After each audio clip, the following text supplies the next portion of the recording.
Il y a 20 ans, qu'est-ce qui nous a motivés à rendre obligatoire la calculatrice symbolique? On pourrait dire que, d'une part, moi, j'étais déjà en contact avec cet outil-là parce que je connaissais les gens derrière.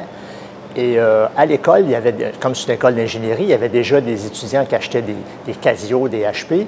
Et quand la TI 92 est arrivée sur le marché, quelques-uns l'ont acheté.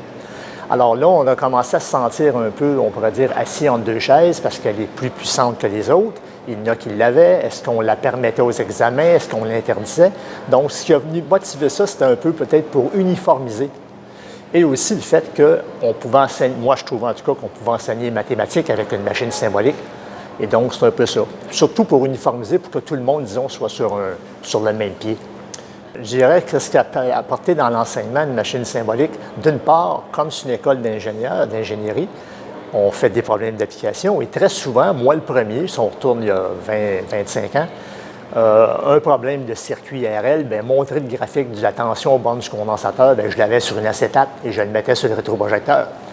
Si on changeait les chiffres, il fallait tout refaire. Alors là, maintenant, avec une machine symbolique, on peut rapidement refaire l'exercice, produire le graphique. Donc, ça a changé d'une certaine manière les applications, on en fait plus.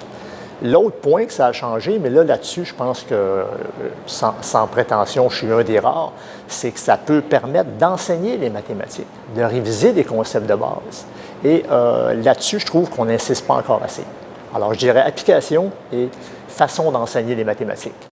Moi, je trouve, dans le fond, qu'on a trop longtemps fait des maths, je parle des plus vieux, en faisant beaucoup de papier-crayon, ce qui a développé, soyons honnêtes, une dextérité très grande, ce qu'a pas nécessairement la jeunesse d'aujourd'hui, je ne dis pas ça méchamment, mais en même temps, on a oublié plein de choses importantes, entre autres l'interprétation.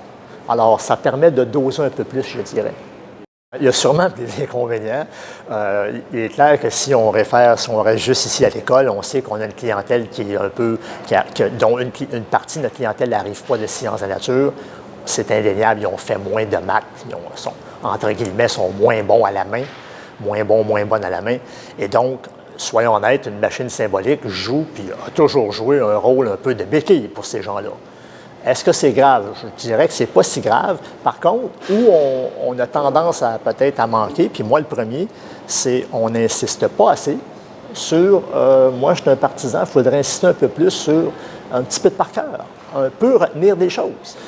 Bien, je pense que si on regarde, par exemple, les écoles de génie au Québec, même au Canada, et même, je dirais, en Amérique du Nord, on est sûrement une des rares, peut-être même la seule au Québec ou au Canada, à avoir rendu obligatoire l'usage l'achat d'une machine symbolique.